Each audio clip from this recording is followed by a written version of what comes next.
What's up, community? So today we're gonna have really good fun. I mean, what we want to really understand today is, how to create respect for other person's, model of the world. And what does other person's model of the world really mean? And what does respect really mean? And how do we, achieve the sense of respect when two people are creating that sense of communication? So a question from you guys: who here would like to create the ultimate sense of peace? Peace, and that's what we want to really focus on. Wait, I can put this in, zoom in, peace. And having that more sense of comfort, or in that sense of peace and tranquility in your own personal life. And how many of you would want to have some sense of comfort, the environment, or have those positive vibes to you? Positive vibes reminds me of this. Yeah, we could always go like this, and then we could always hit these drums. Yeah, so peace, like literally having that sense of peace. Well, I've been saying that, but still. So we want to basically look at all those cool stuff. So stay tuned, and we're going to be diving deep into our sense of how we would want to take this topic today. And I'll be really waiting up for your questions. Thank you for tuning in at this time. See you in a bit.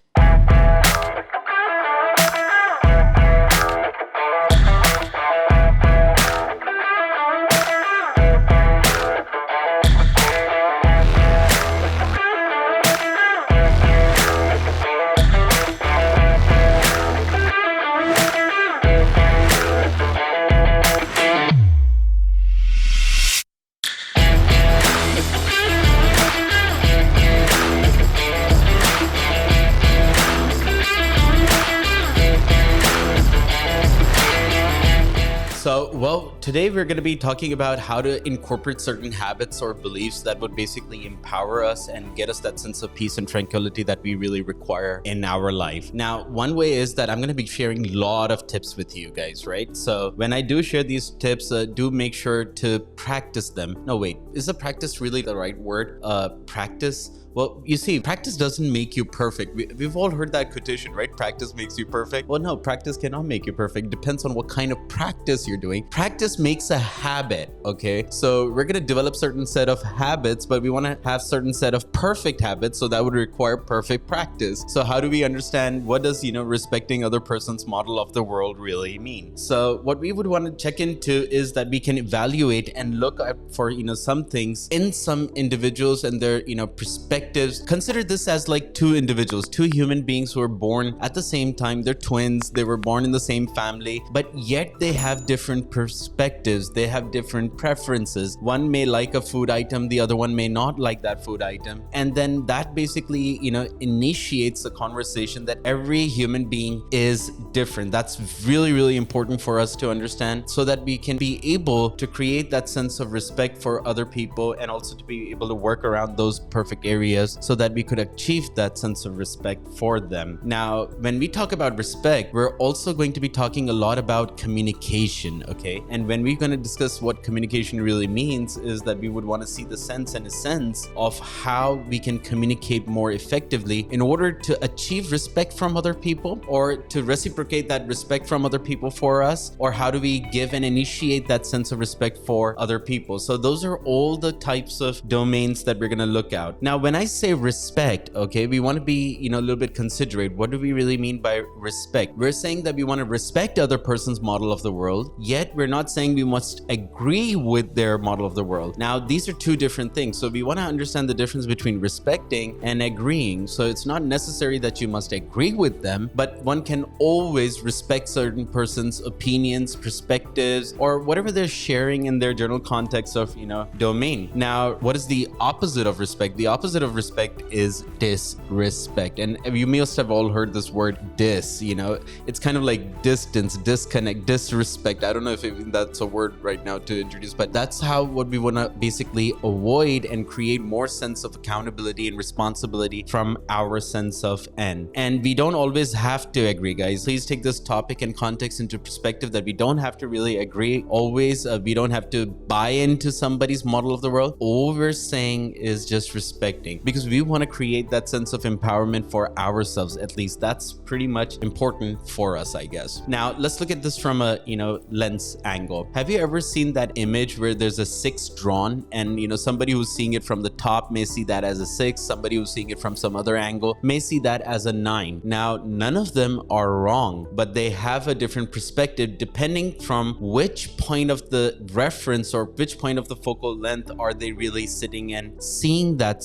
perspective from. So what we really want to establish is that when somebody gives you an opinion, when somebody's sharing maybe a fact, maybe that fact just doesn't align with you, although it may be a universal fact, but it just doesn't align with you at this given moment. So one thing that you could really do is incorporate the habit of basically avoiding why questions. Okay, most of us, what happens is when we see somebody getting into a opinionization, or we see people getting opinionated, or we see people when they're presenting as their model of the world, we think like, why do they do that? Why is it that they're doing this? Why is it happening to me? Why is this person saying this to me? Why is this happening? And we want to take into account that it's not the why that we really want to struggle or go after, because that's not really creating any results for us. And why does it happen? I really don't know why it really happens. What we would really want to focus is on going towards the how based question. Okay, so how does one do it? How is that person saying that? How is that person communicating? How is that person sharing it from their standpoint of view? And that kind of like creates a good leverage. So we want to be very sure of the how question, and how basically allows you to respond. We want to basically respond to somebody, not react. If we think about the why, we're mostly in the reactive format, and that's how we want to create that sense of differentiation when we're talking about respecting other person's model of the world. We don't want to react to them, we want to respond to them. And let's try to understand how we do that. So let's put this also into a suggestion for ourselves at this given moment. And this is a good suggestion, okay? Although we don't suggest to our clients, but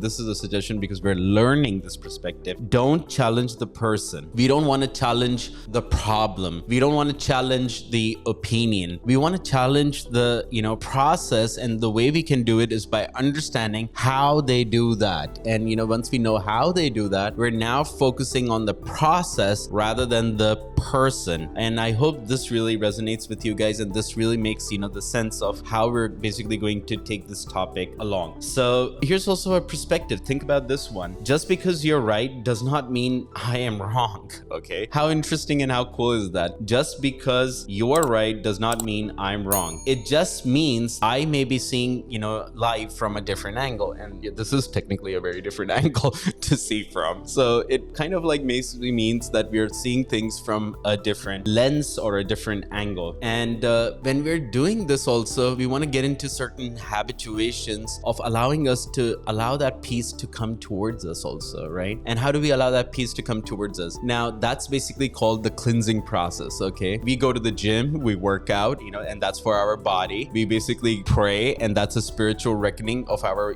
sense how we cleanse our soul. Yeah, and then there are certain things that we basically do, which basically are for our heart, which is expressing sense of gratitude or doing some activities that are gratitude based. But what is it that you got to do with your mind? What is the gym that you would want to work on in terms of your mind? And that is basically, let's put it this way. When we're talking about cleansing, ask yourself, when was the last time you cleansed your mind? When did you really work on, clearing your mind and thinking straight and thinking through? So that's a great perspective, because most of the time what really happens with individuals, they say, oh, well, basically, I can't forget that. I can't forgive him. I can't, let go of this. I think that's a really bad, comment that I got. And once we're doing all that with the other person's opinions or whatever the other person has shared, we're basically generating negative vibrations, and vibrations are important. So we manifest those negative vibrations. And when we do that, that basically is unnecessary for you all. And notice this, I'm just going to put this as a focus. That is totally unnecessary. And what we could do as an alternate is create positive vibrations. And positive vibrations would be by allowing ourselves with the how question. How does that person, know that this is the thing to be have said on this occasion or this moment? What does that person really mean? I mean, and that's a great, question. So you could have a little bit of what-based questions, which allow you to respond more effectively rather than carrying out negative vibrations within you, and you basically counteract the model. Now, also with this, understand this, these are two people in conversation. So think about your loved one, you talking to your dad, you talking to your mom, you talking to your, husband, you talking to your brother or sister, sibling. When you're communicating, this communication is taking place between two individuals. And when these two people are communicating with each other, each individual is a unique, person or an existence, or it's basically each individual, let's say, has their own beliefs, has their own values, has their own attitude, has their own meta programs, or they may have their own sense of memories, how they store time or how they basically process time, or they may also have different, structures of basically how we would put it in terms of their upbringing. What was their sense of upbringing? How would they, brought up? So all those things define the structure of a person A, but also at the same time, the person B has a different set of values, has a different set of beliefs, has a different set of meta programs, has different sense of attitude, has different sense of upbringing. So these are two completely unique individuals trying to correspond with each other. Now, sometimes you resonate with the other person, and that's perfect. I mean, then we really don't have to put anything into practice. But what happens when we don't resonate with someone, or we are basically breaking sense of rapport, and we may have a conflict? And in that moment, we want to understand, well, it's okay. Maybe what somebody's shared is from their perspective, and we want to investigate the sense of perspective rather than, get into the process. We want to understand the, process of how the person is doing it, rather than just out front reacting and rejecting and dejecting their thought process itself. So let's take some examples. Like, for example, if you ever travel to Japan, and this is one of the most common, example that I give to my graduates, and if you're a Muslim and you're belonging to Pakistan, we have a different way of greeting people, right? So I could start my seminar by saying, hey, assalamu alaikum, how are you guys doing? And that's my sense of greeting. But in Japan, people may just bow down and they may pay respect to you. So that would be like literally putting their head and, shoulders down in respect for you. Now, for certain people on the contrary side of, Islam may think, well, bowing down, in front of a person, that's so wrong, and without even thinking what the other person is really trying to process or how their cultures or their values are aligned, what we would upfront do, that is wrong. We don't bow down in front of people. And what that does, it creates disparity between the two people, and they get into a sense of conflict. Now, instead of basically getting into conflict, what they could have alternatively done is by basically acknowledging the other person and saying, hey, sure, thank you, I got you, thank you for greeting me in your style, and this is how we greet in Islam, and we say assalamu alaikum. And that basically, allows space for the other person to understand your model of the world, and it creates more sense of how to basically appropriately respond rather than reacting into that particular phase. Isn't that really cool? I mean, very few basic tips and everything. Now, when does this really become necessary for coaches and, all those people who really want to become coaches? When you're going to have a lot of clients that are going to come in. Clients are going to come with their own set of vulnerabilities, right? And they may have a very different set of beliefs. They may come from all set of cultures. They may come from different religious backgrounds. And while you're coaching them, you're not specializing in any religion at this given point. Your job as a coach is to help them to feel empowered. Now, that basically would mean that you as a coach take your job as a very responsible job. And with responsibility, you're responding rather than reacting. And you want to basically respect their model of the world. So I have a lot of people who are Christians, and they come up and then they say, hey, Arslan, yeah, like Jesus says this. And I was like, yeah, I mean, there's nothing wrong in what Jesus has said.